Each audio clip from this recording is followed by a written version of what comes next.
ఒక్క రాజకీయాలకు తప్ప అన్ని వృత్తుల్లోనూ రిటైర్మెంట్ ఉంటుంది. అయితే 75 ఏళ్లు దాటాక పదవుల్లో ఉండడం సరికాదన్న ఒక అనధికార నిబంధన పెట్టుకుంది బీజేపీ. ఇప్పుడు దాన్నే గుర్తు చేశారు ఆర్ఎస్ఎస్ చీఫ్ మోహన్ భగవత్. కొత్త వారికి అవకాశం కల్పించేందుకు 7.5 పదుల వయసు దాటిన వారు తప్పుకోమన్నారు. ప్రధాని నరేంద్ర మోదీకి సెప్టెంబర్ నాటికి 75 దాటతాయి. ఈ నేపథ్యంలో మోహన్ భగవత్ ఆయన్ను ఉద్దేశించే అన్నారా? దీనిపై పెద్ద రాజకీయ దుమారమే చెలరేగింది.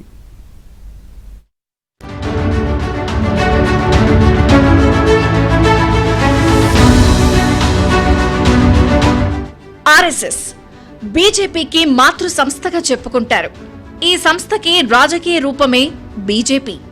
బీజేపీ మీద సంఘ్ ప్రభావం చాలా ఎక్కువ. ప్రధాని నరేంద్ర మోదీ, వెంకయ్యనాయుడు నుంచి చాలా మంది బీజేపీ నాయకులు సంఘ్ నుంచి వచ్చిన వారే. గతంలో బీజేపీలో ఒక నిబంధన ఉండేది.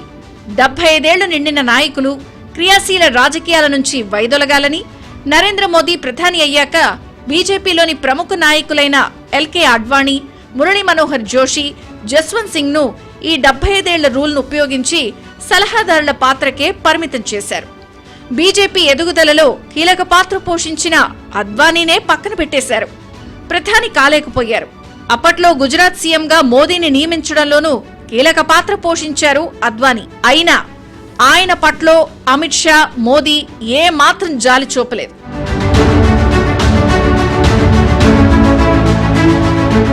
ఆర్ఎస్ఎస్ చీఫ్ మోహన్ భగవత్ 75 ఏళ్లొచ్చిన నాయకుడు రాజకీయాల నుంచి తప్పుకుని కొత్త వారికి అవకాశం ఇవ్వాలని కోరారు.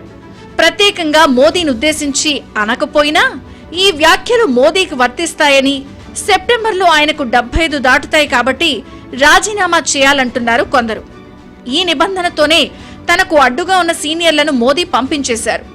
ఆర్ఎస్ఎస్ సిద్ధాంతకర్త మోరోపంత్ పింగ్లే సైతం ఇదే అభిప్రాయాన్ని వ్యక్తం చేసేవారని గుర్తు చేశారు. 75 ఏళ్ల శాలువ మన మీద కప్పారంటే నిర్దిష్ట వయసుకు మనం చేరుకున్నామని అర్థమని హుందాగా పక్కకు తప్పుకుని వేరే వాళ్లకు పనిచేసే అవకాశం ఇవ్వాలన్నారు. 75 वर्ष पूरे हुए, इसके लिए उनको शाल बांध ली. 75 वर्ष का आपने किया, लेकिन मैं इसका अर्थ जानता हूँ. 75 वर्ष की शाल जब उड़ी जाती है तब उसका अर्थ यह होता है कि अब आपकी आयु हो गई, अब जरा बाजू हमको करने दो. आज अपने मोरोपंत जी के 75 वर्ष पूरे हुए, इसके लिए उनको शाल बांध ली. आणि मग म्हटलं, थोडंसं बोला, तर ते म्हणे कशाला बोलायचं. नाही बोला, आग्रह झाला. ते उभे राहिल्यावर स्वाभाविक मोरोपंतांचं बोलणं जे कार्यकर्ते जरा हसऱ्या चेहऱ्याने पाहायचे. వచ్చే సెప్టెంబర్ 17 నాటికి మోదీకి, 11వ తేదీకి మోహన్ భగవత్ కి 75 ఏళ్లు నిండుతాయి. మోదీ, మోహన్ భగవత్ 1950 సెప్టెంబర్లో జన్మించారు.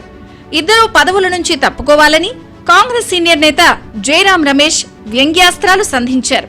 మోదీ గత మార్చిలో నాగపూర్లోని ఆర్ఎస్ఎస్ ప్రధాన కార్యాలయానికి వెళ్లారు. దీంతో మోదీ రిటైర్మెంట్ అంశం చర్చించేందుకు వెళ్లారంటూ వార్తలొచ్చాయి. అయితే ప్రధాని మోదీ రాజకీయాల్లో నుంచి తప్పుకునే అవకాశమే లేదంటున్నారు విశ్లేషకులు.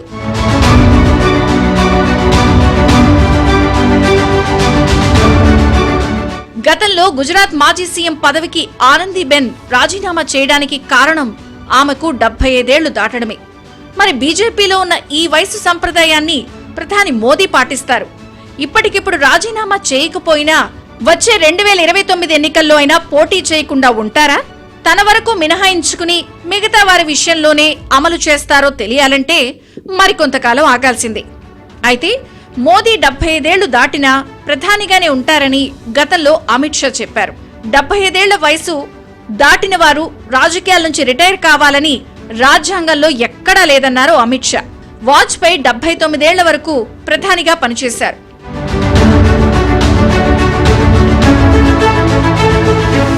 అయితే అమిత్ షా ఇటీవలే రిటైర్మెంట్ పై కీలక వ్యాఖ్యలు చేశారు. తాను రిటైర్ అయ్యాక వేదాలు, ఉపనిషత్తులు చదువుకుంటూ సేంద్రియ వ్యవసాయం చేసుకుంటాను అన్నారు. అమిత్ షా చూడ్డానికి 70 దాటినట్లుంటారు, కానీ ఆయన వయసే 60 ఏళ్లు. అయినా అమిత్ షా ఎందుకు రిటైర్మెంట్ గురించి మాట్లాడారు? मैंने तो तय किया है कि मैं जब भी रिटायर हो जाऊंगा, मैं मेरे बाकी का जीवन वेद, उपनिषद और प्राकृतिक खेती के लिए खर्च करूंगा. ये प्राकृतिक खेती,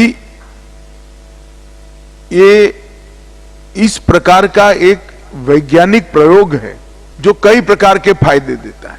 फर्टिलाइजर वाला गेहूं खाने से कैंसर होता है, बीपी बढ़ता है। 75 దాటాక పదవి నుంచి తప్పుకోవాలి అనే నిబంధన ఆర్ఎస్ఎస్ లో కూడా ఎక్కడా లిఖిత పూర్వకంగా లేదు. అయితే సంప్రదాయం ప్రకారం సీనియర్లు 75 ఏళ్ల తర్వాత తమ బాధ్యతలను జూనియర్లకు అప్పగించాలి. దీంతో మోహన్ భగవత్ పదవి నుంచి తప్పుకునే అవకాశం ఉంది. ఆయన తప్పుకోకపోతే ఈ విషయాన్ని మోహన్ భగవత్ కు ప్రధాని మోదీ గుర్తు చేయాలని జయరాం రమేష్ సూచించారు. అయితే ఇప్పట్లో రిటైర్ అయ్యే ఆలోచనేది మోదీకి లేదు. సుదీర్ఘకాలం ప్రధానిగా పనిచేసిన నెహ్రూ రికార్డును బ్రేక్ చేయాలనుకుంటున్నారు.